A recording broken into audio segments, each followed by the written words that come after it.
जमदग्नी हे वैवस्वत मन्वंतरातील भृगुकुलातील एक ऋषी असून ते सप्त ऋषींपैकी एक आहेत, असा उल्लेख मत्स्य, ब्रह्म आणि मार्कंडेय पुराणात केला आहे.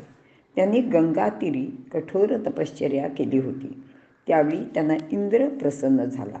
तेव्हा त्यांनी ईश्वराचा अंश असलेला एक पुत्र माझ्या पोटी जन्माला यावा, तसेच देवांकडे असलेली कामधेनू गाय मला मिळावी असा वर मागितला.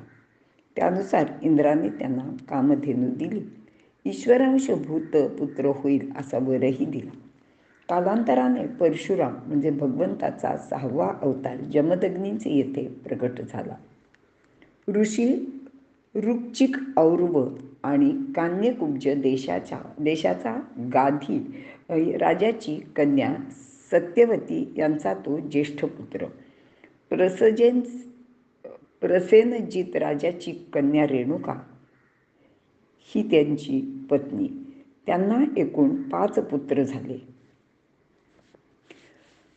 पैकी एक परशुराम. जमदग्नी ऋषी सूक्त द्रष्टा होते. त्यांनी ऋग्वेदातील सूक्तांची रचना केली होती. ऋग्वेदाच्या काही ऋचांमध्ये जमदग्नी आणि त्याचे परिवाराचा निर्देश केला आहे. ते ऋग्वेदातील वयोवृद्ध ज्ञानी महर्षी होते.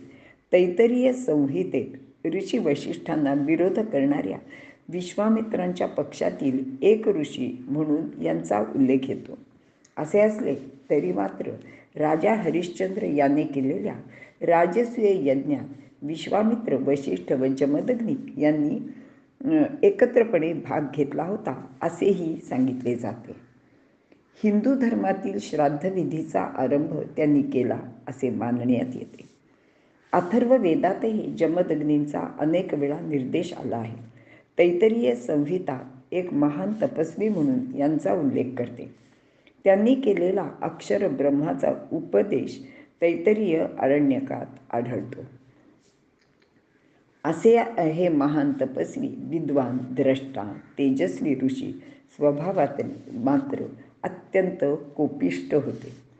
एकदा काय झाले, सूर्याचा दाह खूप जास्त होऊ लागला, कारण उन्हाळ्याचेच दिवस होते. म्हणून मग त्यांनी सूर्याचे तेज कमी करण्याचे ठरविले. तेव्हा सूर्याने सृष्टीचे चक्र सुरळीतपणे चालणे गरजेचे आहे हे ओळखून त्यांना एक छत्र व पादत्राणे दिली, जेणेकरून त्यांना सूर्याचे उष्णतेपासून रक्षण मिळू शकेल असे सांगितले जाते.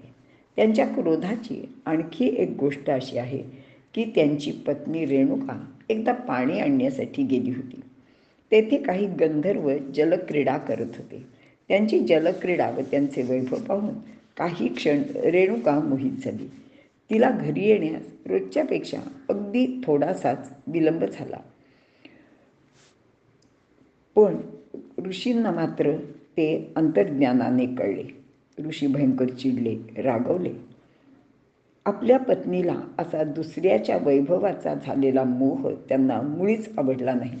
ती घरी येताच त्यांनी आपल्या ज्येष्ठ पुत्राला रेणुकाचा म्हणजे आपल्या मातेचा वध करायला सांगितले. पण त्यांनी त्या गोष्टीला साफ नकार दिला. याप्रमाणे ओळीने 4ही मुलांनी मातृहत्येचे पाप करण्यास नकार दिला. शेवटी त्यांनी परशुरामांना आज्ञा केली आणि त्याने पितृ आज्ञा शिरसावंद्य मानली व आपल्या मातेचा वध केला.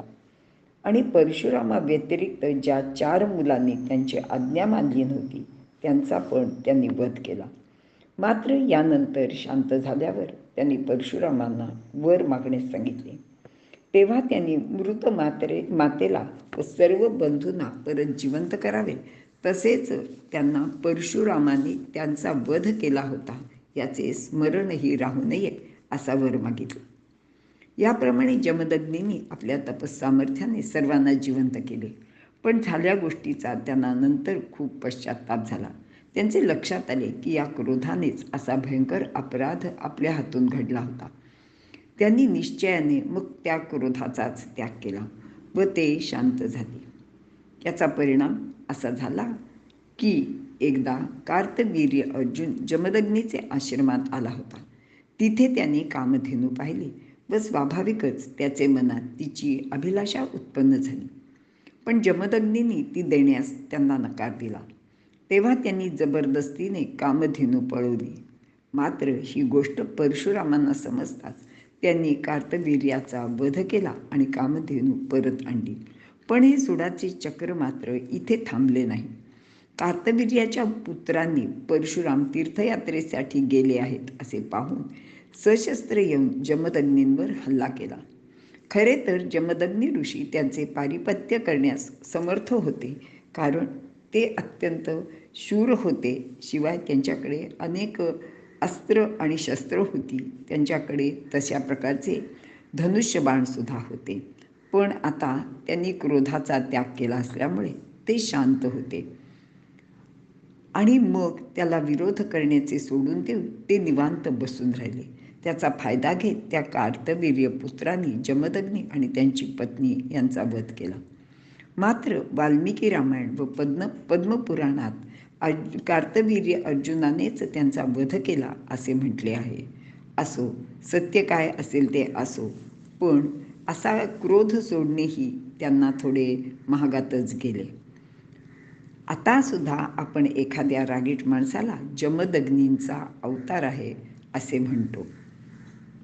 मात्र आपल्या पित्याच्या या वधाचा पुढे परशुरामांनी सूड घेतला आणि त्यांनी 21 अशा शूरवीर क्षत्रिय राजांचा नायनाट केला.